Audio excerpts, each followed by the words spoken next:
Chers amis, bonjour. Là, je vous amène sur une des montagnes sacrées. Ça s'appelle Antsaadinta. En fait, c'est les lieux des Sansio.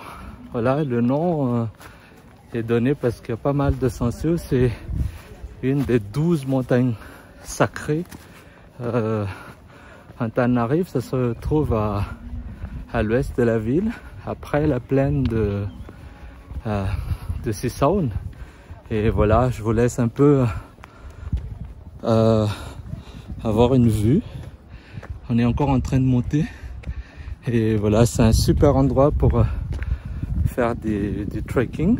Bon, aujourd'hui, il fait 25 degrés, mais au moins, il n'y a pas le soleil. Il fait quand même assez chaud et c'est accessible même avec une petite voiture. Je pense qu'on est à peu près à 20-25 km de la ville d'Antananarive.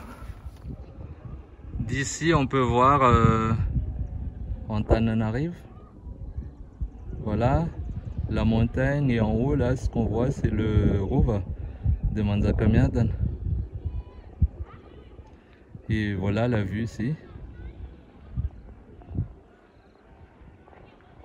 Pas mal de rizières.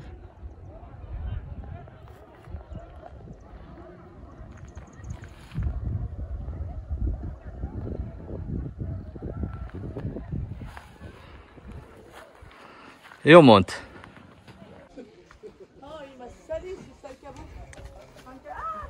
Donc voilà, on est en Antsaadinta. On a monsieur hier qui va nous expliquer un peu c'est quoi, comment ça se passe, oui. Tout voilà. Ok. Je le répète encore, vous êtes les bienvenus ici chez nous en Antsaadinta. Merci. Je vais vous donner d'abord la toponymie de l'endroit. Antsaadinta en malgache, c'est-à-dire la forêt des Sansio. Avant ici, c'était une forêt très dense. À cause de la densité de la forêt, le climat écologique était toujours humide. Or, les Sansio ne peuvent pas vivre dans des humidités. Donc il y avait beaucoup de Sansio l'endroit, autant des ancêtres, et les ancêtres nommaient cet endroit à la forêt des Sansio en malgache, Antsaadinta. Nous sommes ici à 20 km au sud d'Antananarive et culminés à 1404 mètres d'altitude.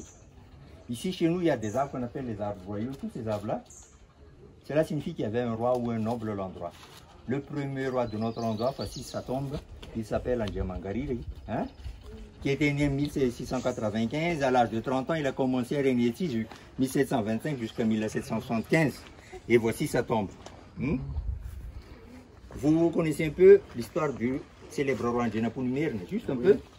À l'époque, c'était un roi qui veut unifier l'île, il veut que c'était lui seul le roi de toute l'île. Il a dit que la mer était à la limite de mon territoire. Bon, d'abord, il a commencé ici à Tana. Ici, à Tana, il y avait l'histoire de 12 collines. Je simplifie. À chaque colline, le célèbre roi Anjanapunmirne a placé une épouse, qu'on appelle ses femmes officielles. Il y avait des officiels à part les officiels. Parmi les officiels, ici chez nous, il y avait une qui était ici. Le fils de ce premier roi, qui s'appelle Anjanapunmirne, était attaqué par le célèbre roi Anjanapunmirne. Il a placé une de ses épouses ici. Voici la tombe de sa femme qui était ici. On va voir qui était le double intel. Mon mari voici est sa au tombe. à ce moment-là. Voilà sa tombe. En arrivant ici, elle n'est pas d'origine de notre colline, celle-ci, mais elle vient de notre colline appelée Alassour. C'est pour cela qu'elle était venue ici. En arrivant ici, à l'époque, elle a demandé au grand roi d'amener ici son grand frère et son père. Voici la tombe familiale de son grand frère. Je dis bien tombe familiale parce que ces tombes sont encore utilisées par ses descendants jusqu'à nos jours. Oui. Nous sommes ici sur le Ruva d'Antsaadinta. Le Ruva, la définition de Ruva, c'est une enceinte royale. Sur l'enceinte royale, il faut avoir des tombes. Il y a la Gora. Voici la pierre à discourir au tombe du roi. C'était là. Et c'était là l'emplacement du palais. Et le palais n'est plus là, mais cette case-là, ce n'est pas un palais, mais c'est un musée. Il y a les descendants de cet endroit, les descendants du premier roi, les descendants de deux. Ces trains-là, à l'époque, elles n'allaient pas directement se aider, mais quand nous font pas pour aller ces enfants, nous avons formé le syndicat d'initiative d'Antsaadinta qui a fabriqué cette maison en 1995, mais notre société c'était en 1950. Voilà les 12. Ah toi, voici, il y a quelques photos. Ces deux blanquets là, C'était en 1725, au moment où le père du premier roi qui était ici a donné cet endroit pour lui. Ils ont déposé ces deux grands pères-là. Jusqu'à maintenant, c'est encore authentique, ces deux pères-là juste à côté. Il y a une grande roche qui a une tombe au-dessus. Celui qui est enterré là, c'est le frère du roi qui était ici. Cette grande roche, c'est juste à côté de sa case. Il a dit, quand je serai mort, vous allez me placer au-dessus de cette grande roche pour que les fourmis ne me dévorent pas dans la terre. On appelle ça la tombe qui a peur des fourmis maintenant, face à Namatobitsk. Hein? C'est juste à côté là. Voilà un tableau chronologique. L'histoire de 1500 jusqu'à 1960, qui a régné au Sakala à l'ouest, de Tsimsarak à l'est, Myr sur le plateau, Béthilé un peu au sud, comparé au sud de la France. Le premier roi de l'Émir, Térafou, avec les 12, Rangita, François Ier, Djamanil, etc. Voici le célèbre roi Djenapounmir de 787 jusqu'à 1810. Je tiens à vous signaler que Radama Ier est venu ici en 1825, ici en Tsadite, avec des missionnaires anglais pour implanter le christianisme ici chez nous en 1825, etc. C'est une comparaison français-Madagascar par coïncidence, je dis bien, dirigeants malgaches et dirigeants français, il y a une petite ressemblance.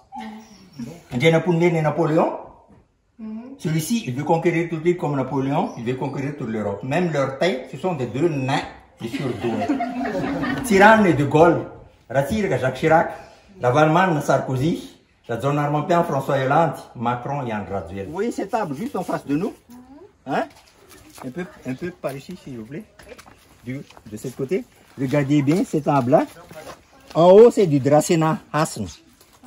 En bas, c'est un figuier royal. Ah, c'est peu ça, faut faire. Premièrement, on ne voit jamais un dracena qui dépasse 10 mètres. Ici, il dépasse la hauteur de l'arbre royal. Même on est roi, même on est noble, ce qui est sacré, il faut le respecter, mettre au-dessus de la tête. Et surtout, le figuier, c'est un arbre parasitaire étrangleur. Il ne devrait pas un arbre qui pousse à côté d'un figuier. Hein? Ce qui pousse à côté d'un figuier toujours meurt. Hein? On va voir le pied de cet arbre-là. Ce que Dieu a initié, il ne faut pas le séparer. Voilà le figuier royal. Voilà le Dracena Hassan Siaviavi. Normalement, ça ne devrait pas pousser à côté de celui-ci. Parce que ça, c'est un arbre parasitaire étrangleur. Il est en vie. En plus, il devait être un grand arbre. Il dépasse la hauteur de l'arbre royal. On peut toucher ou... Oui, vous pouvez toucher. Et surtout, Dieu l'a placé au nord-est. Parce que pour nous, les Malgaches, le nord-est, c'est la place privilégiée. Le canal du divin. Hein? L'arbre marié est inséparable. Hein? C'est Dieu qui a unissé cet arbre-là.